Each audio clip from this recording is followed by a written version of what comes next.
Hello, and welcome to our third episode of Maritimes Watch, the Maritimes' only dedicated program looking at corruption and the misuse of public resources. Today we're going to be talking about the Northern Pulp Mill in Pictou, Nova Scotia, the subject of Joan Baxter's 2017 book, The Mill, which has gotten quite a bit of national and international attention. Today we're going to have Joan interview Edwin Shaw, a local fisherman who's very concerned about what is the effect of the mill on the fishing in the Northumberland Strait. Over to you, Joan. So, Edwin, tell us who you are. I'm a local fisherman. My family's been fishing here for 5 generations. And my father and his grandfather. So we've just come. I'm Joan Baxter, and I wrote a book on the mill. And I met you thanks to that, because after I wrote the book, it turned out that the pulp mill in Pictou wanted to put a pipe out into the Northumberland Strait where you fish. And we're on your boat right now, and we've just come across from Caribou Harbour over to Pictou Island, which is pretty much where the pipe would go. Do you want to tell me a little bit about the fishing that you do in this area and your concerns about that pipe? I'm a herring fisherman, I'm a crab fisherman, I'm a scallop fisherman, I'm a lobster fisherman in this local. Much like all the other guys here, we're definitely against the pipe. We know what effluent does. We've been well schooled in the history of this mill from generations of fishermen that have seen the effects of the effluent, more so than I have, but I've been fishing for 40 years, so I have a good grasp of what has happened to Boat Harbour, and I have a good grasp of what could happen to the Northumberland Strait.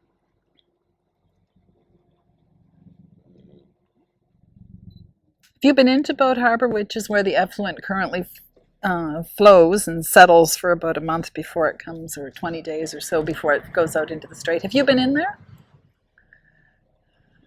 Personally, I can't say I was, Joan, but I'm real familiar with it. So if you were to describe a place that you haven't officially been, can you tell me a little bit about what it looks like and what you're afraid of happening to the strait?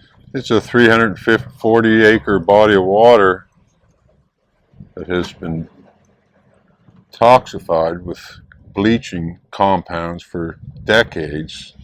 So it's a dead zone in the first weeks that it opened. So because it's a contained lagoon, it harbors the direct effects to the strait as we speak today. And it has its polishing and cleaning effects to the harbor. It does what it's supposed to do, it's designed to do in 1967. This is 2019, and our society does not accept this. We do not accept it, and we don't. Even back in the day, from the research that I did in writing The Mill, as I remember the name of one fisherman, who was George Reed, back in the day. And if you read the newspaper reports, John G's just heading out.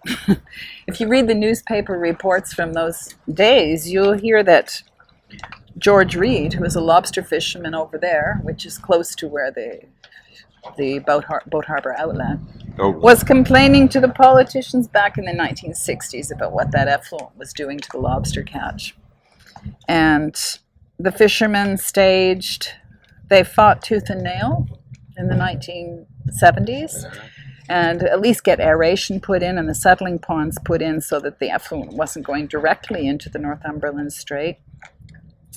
And then in 1988, another wave of protest when the fishermen took their boats into Pictou Harbour and they marched on the causeway. And were asking even then for Boat Harbour to be cleaned up. And then when the government says it is going to finally says it's going to clean it up, when it passed the Boat Harbour Act in 2015, the mill comes up with a plan to just take it from Boat Harbour and put it out into your fishing grounds here. So when the mill first announced that back in, I think, November 2017. Do you remember going to any of those meetings and hearing what they had to say? At the beginning, no. When they first announced the pipe directly into the strait, my first reaction was my grandson, my sons, and that I'd take my own prerogative and do what I thought was best for my family and for my community. So I did my own little self-protest at the gates in Northern Pulp for some days prior to that, and that was kind of how my initiation into this stand that we take, and I never deterred from it till. So what was the reaction when you set up your little protest at the entrance to the pulp mill? It was actually pretty good.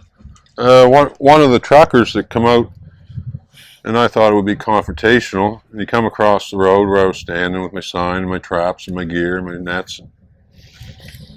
He put his hand out, and I thought it might have been aggression. But he thanked me. He said, "I thank you for taking the stand." He said, I'm a fisherman from Yarmouth, and he said, "I appreciate what you're doing." Yeah. And throughout them days, I got a lot of honks. It was more positive than negative. And it was interesting because I'm 54 years old at the time and not really schooled in any of that, but it was the beginning, my beginning, of my own personal quest.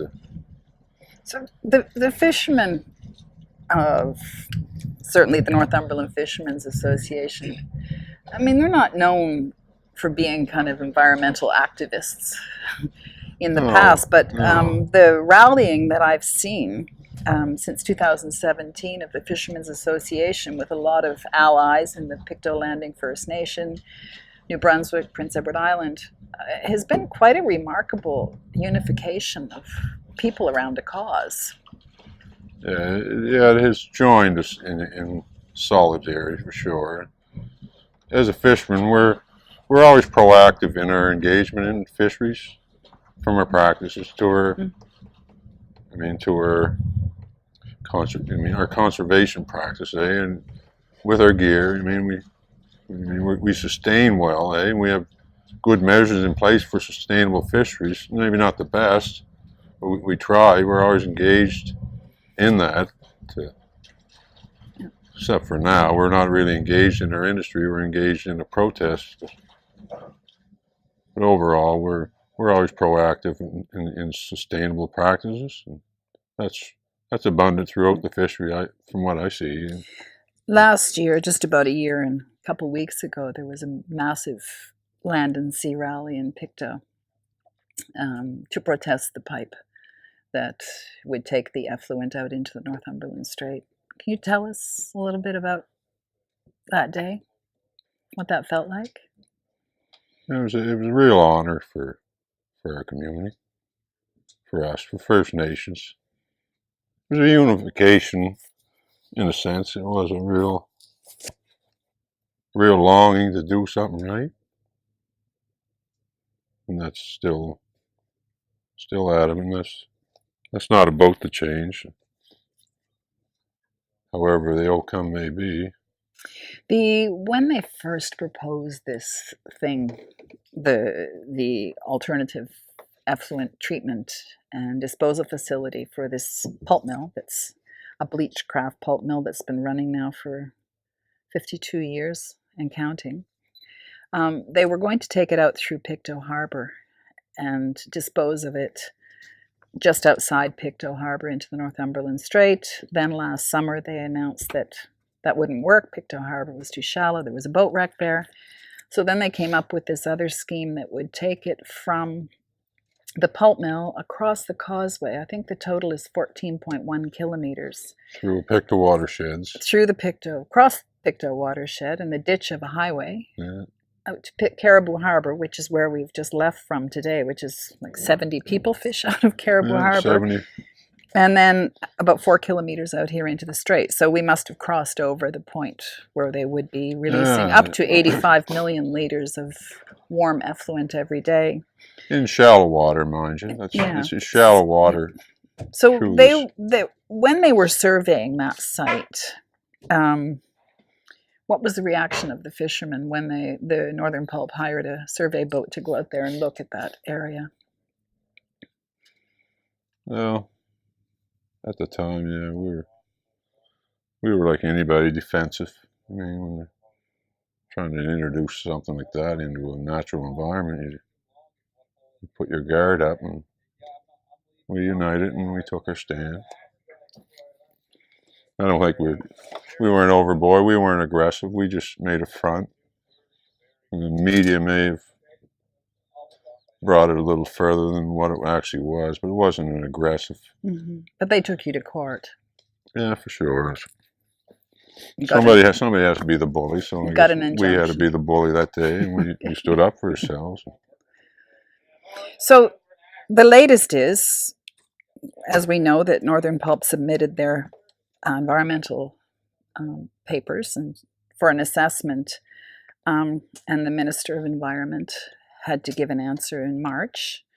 Were you surprised by the fact that the Minister of Environment wasn't happy with what Northern Pulp had submitted as a plan? Yeah, I was. I was actually kind of surprised that the government would commit that much, and it kind of reassured me that our government's doing the right thing, which I hope they are.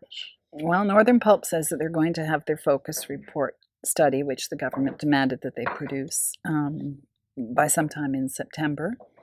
The Boat Harbour Act that was passed in 2015 says that Boat Harbour can't be used for the mill's effluent past January 31st, 2020, and we know that people, certainly in Pictou Landing First Nation and elsewhere, are counting down the days. Yes. So what do you think is going to happen? I believe that the government of the day will do the honorable thing and honor their agreement with First Nations, and how they deal with a foreign company, I can't answer that. How they deal with us, why should we have to sacrifice our livelihoods or our families or our community for a foreign identity? So compare for a moment the two industries. Let's compare the number of people who are involved in fishing and related industries along the Northumberland Strait, and that pulp mill that also is tied closely to the forestry industry in Nova Scotia. How would you try to kind of balance the numbers? How many people are involved in fishing, for example, and support industries, as opposed to how many people are involved in working in the mill? As far as comparison, I don't see why we should have to compare. There are two major industries in this province that should not be at heads. And it's a political nightmare, really, and we didn't cause it. The forest industry didn't cause it, and the fishery never caused it. So, who's the aggressor then? Who is the aggressor? Yeah, that's what we like to know, because they make the decisions, obviously, and we just have to fall by them. So we're basically the fallout of whatever they say. There was a lot of tension in Pictou County, sort of people going one side or the other, pro-pipe or no pipe. How is that breaking down these days? What's the feeling like in Pictou County of the people sort of? Well, it's a hidden thing, and nobody wants to talk about it. It gets aggressive by times. I'm a fisherman, so I see it more so than most. People get distant. They avoid you. Because it's one side or the other. And people don't want to speak about it. It's kind of the way it always was when you're dealing with jobs and futures. People don't want to go there because it's a hot topic. So So it is our government's responsibility to cure this. I mean, So the mill has already said if there's no pipe, there's no mill. What's that mean? What do you think that means? well, the mill was built for a 25-year lifespan, so it surpassed it by twice. So its damage has been done twice as much as it has been forecasted. So that kind of explains it to me. You're raping a resource and you're destroying another. So that's two wrongs. So I don't know how much more I could add to that. Thanks. Thanks, Edwin, and thanks for bringing us out to Pictou Island and so we could see the rich fishing grounds that you work on. Well, we're here to protect them, Joe. And you are too. So thank you. Thanks.